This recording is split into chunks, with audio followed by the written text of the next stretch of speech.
Hey, what's up, ladies and gentlemen? I'm Nizalea, and today it's another Tip Trick Tuesday.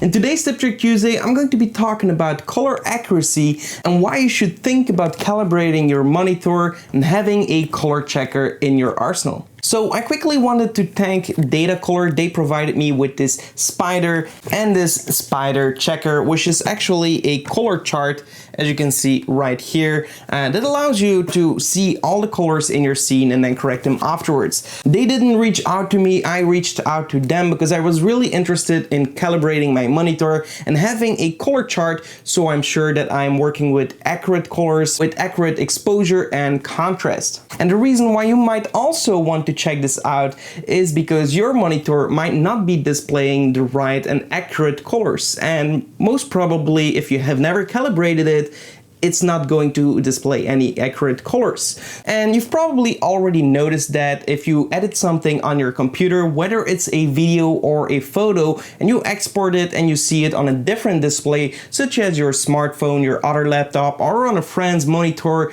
you're going to see that it kind of looks different. It's not perfect, and sometimes it might even be an exaggeration between your monitor and the other monitor, where on your monitor it looks good, but on the other one it looks like.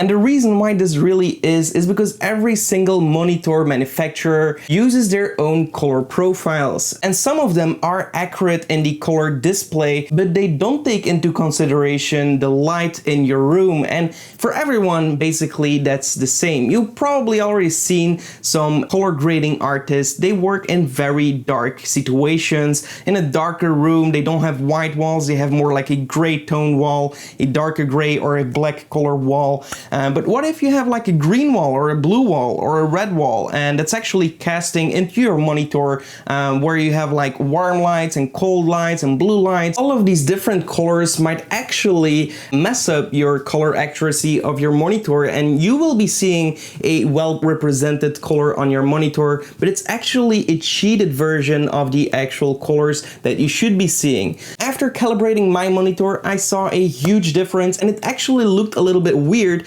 after calibrating my monitor, but that's because my mind got so used to the different colors that I thought those were the most accurate ones. But after calibrating your monitor, you will have a more accurate color, and therefore you will have a more neutral color to start with. Then you can start color correcting and grading from there and have a much more pleasing image, which will also have a more probable good result on different monitors. So the first thing you do with your spider is you put it in front of your keyboard, a little bit like on the position you would be sitting, and then it will analyze the light in your room. It will tell you if you have to lower your light or if you have a medium or low light ratio, and the less light you have, the better it is for color accuracy. Therefore, you see in color grading rooms that it's very dark, but honestly it's really hard to stay in a dark room all day, so I'm really not a big fan of that. I like a lot of light in my room. Also, to compensate with my screen brightness, I want a background that is also quite bright, so I don't really get that kind of dizziness of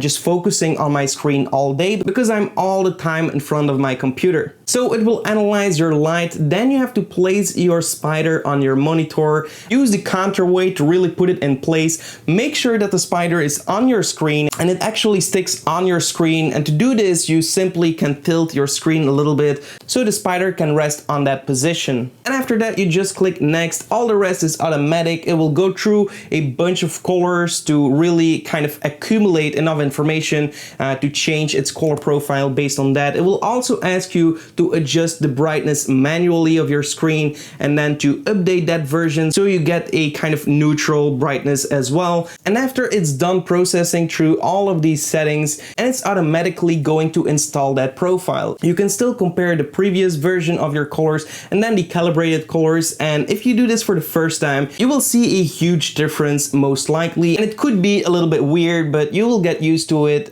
These are the most neutral colors that you should be working with in your environment. Also, it will ask you a reminder to remind you, for example, each month, and that's actually a really good date. Try to recalibrate your monitor each month or so. You could go a little bit longer or a little bit less. It really depends on the intensity of your color grading job. And if you work a ton of times with photos, I would even recommend doing it a little bit more often. It really depends if your environment changes a lot. Are you working with light sometimes and sometimes without? Are you with a window and sometimes you work during the day where there is a lot of light coming in and then you work at night? These color differences in your light and environment situation could really affect how you interpret colors from your screen. So recalibrate if necessary, and definitely when you change environments. So now you have a great calibrated monitor, but now you still need great colors from your photos or your camera and have a good exposure, a good contrast, and actually the right color reproduction. And that's why you have the color checker. The color checker is basically a list of kind of go-to colors to correct them in post. And what you want to do is take a photo of that, and then based on your software, whether it's Lightroom, here in Lightroom I will give you the example on how to do it. You simply want to crop out this checker. Then you can white balance this color by clicking on the gray color. Then look into the white color, and this should be around 96%.